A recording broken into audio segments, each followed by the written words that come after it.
Hello दोस्तों, मैं हूं सुचित्रा और स्वागत है आपका मेरे चैनल सुचित्राज एक्सप्लेनेशन में। आज हम शुरू करने वाले हैं जन जीवलिंग का एपिसोड नंबर 35। जैसा कि हमें एपिसोड 34 में दिखाया गया था कि चेंगमिंग मर चुका है, पर यह सच नहीं होता।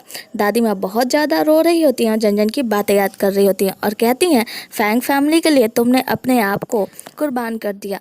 तभी वहाँ पे जन आती है और पूछती है दादी माँ कहाँ है। उन्हें सब लोग दादी माँ के पास ले जाते हैं और दादी माँ बहुत ज़्यादा रो रही होती है। उनके अंदर का जितना गुस्सा होता है वो उस पर टूट पड़ता है और वो जन को एक थप्पड़ खींच के मारती हैं और कहती हैं तुम्हें पता था कि चेंगमिंग के साथ ऐसा होगा, तो तुमने उसे वहाँ क्यों बुलाया।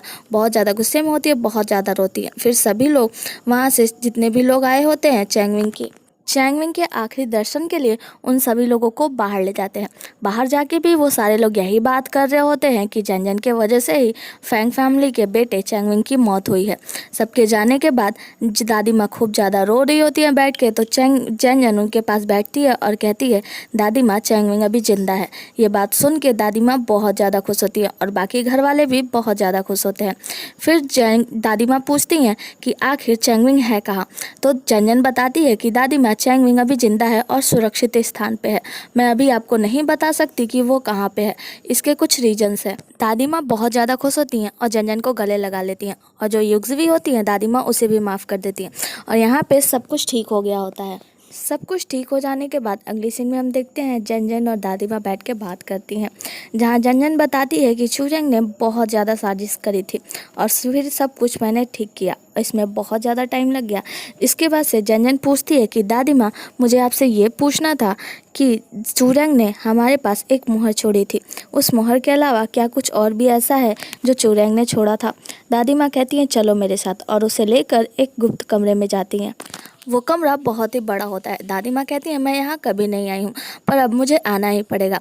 वहाँ पे हम देखते हैं कि बहुत सारे सिल्वर कॉइन्स रखे होते हैं। उन सिल्वर कॉइन्स पे लिखा होता है 3rd ईयर ऑफ तियान। दादी माँ कहती हैं हाँ ये वही है, ये ऐसे इम्पीरियड सिल्वर्स हैं जो किसी के पास नहीं है। ये हमारी फैंग फैमिली ने प्रोटेक्ट किया है। यही सब कारण है जिसकी वजह से हमारे पुराने महाराज मारे गए, उनकी फैमिली में कोई नहीं बचा और सब बर्बाद हो गया। दादी माँ बहुत ज़्यादा रोने लगती हैं और कहती हैं चूरंग किसी के लायक नहीं है, वो महाराज बनने के तो बिल्कुल लायक नहीं है।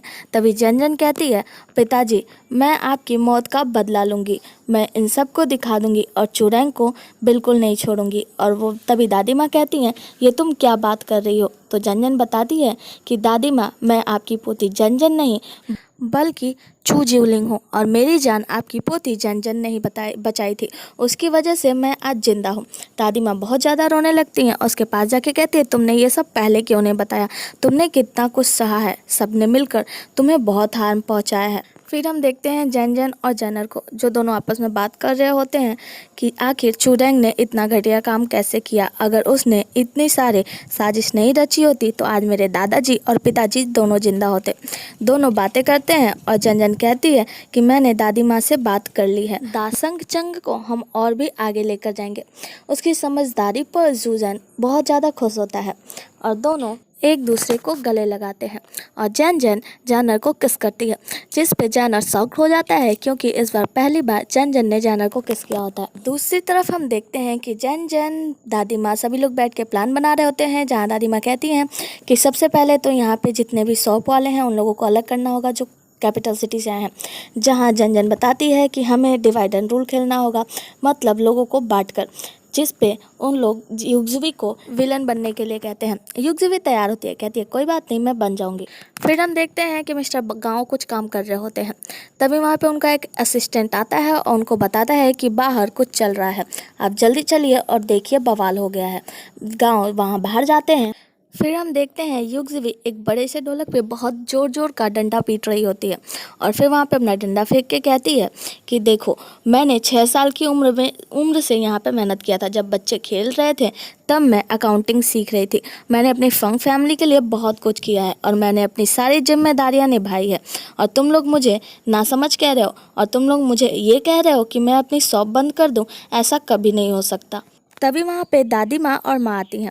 युगज़वी सबसे चिल्ला चिल्ला कर कहती है कि मैंने पूरे 10 साल फैंग फैमिली को दिया है, क्योंकि मैं एक लड़की हूँ, मुझे इस बिजनेस में हिस्सा नहीं दिया जा रहा है, ये तो गलत है। फिर सभी लोग कहते हैं हाँ हाँ इसे हिस्सा देना चाहिए। तो दादी माँ कहती हैं ठीक है, तो फिर हम फैंग फैमिली को बांट देंगे। फिर हम देखते हैं हमारी जैन जैन और जैनर दोनों कहीं बैठे होते हैं और दोनों आपस में बात कर रहे होते हैं, जहाँ जैनर कहता है कि तुम बहुत ज़्यादा चेंज हो चुकी हो, तुमसे मिलने के बाद हमारी जो किस्मत है बिल्कुल बदल चुकी है, और वो उसे गले लगाता है। अगले सीन में हम देखते हैं महाराज को, जहां उनका एक आदमी आकर उन्हें बताता है कि फैंग फैमिली की जो दोनों बेटियां हैं उन्होंने बहुत ज़्यादा बवाल कर दिया है, जिससे उनकी फैंग फैमिली को बांटना पड़ रहा है और वो लोग आपका साथ देने के लिए बिल्कुल भी तैयार नहीं है। महाराज ली यूंगी को खबर भिजवाते हैं। ली यूंगी महाराज से मिलने आता है। और उन्हें एक लेटर देता है। कहता है ये मिस्टर लॉर्ड चैंग का एक सीक्रेट लेटर है। महाराज उसको पढ़ते हैं।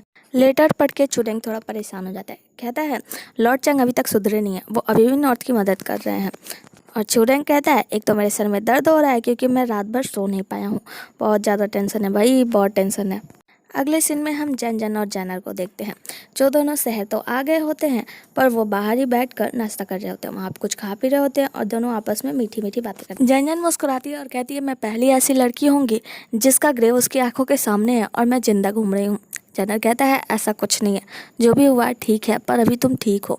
और दोनों बहुत प्यारी प्यारी बातें करते हैं। तभी उनके दो प्यारे दोस्त आ जाते हैं और वो दोनों कहते हैं हमें पता था कि आप लोग यहीं होंगे, अंदर शहर में क्या क्या हो रहा है आप लोग को उसका तो कोई फिक्र है नहीं।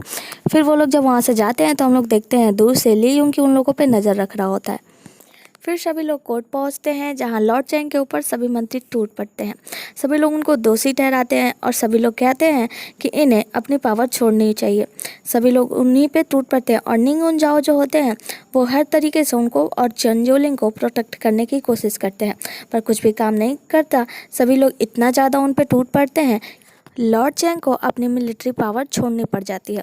और हमारी कहानी का एपिसोड नंबर 35 यहीं पे ख़त्म हो जाता है। बने रहिए अगले एपिसोड के लिए। Thank you so much. Good night, bye bye.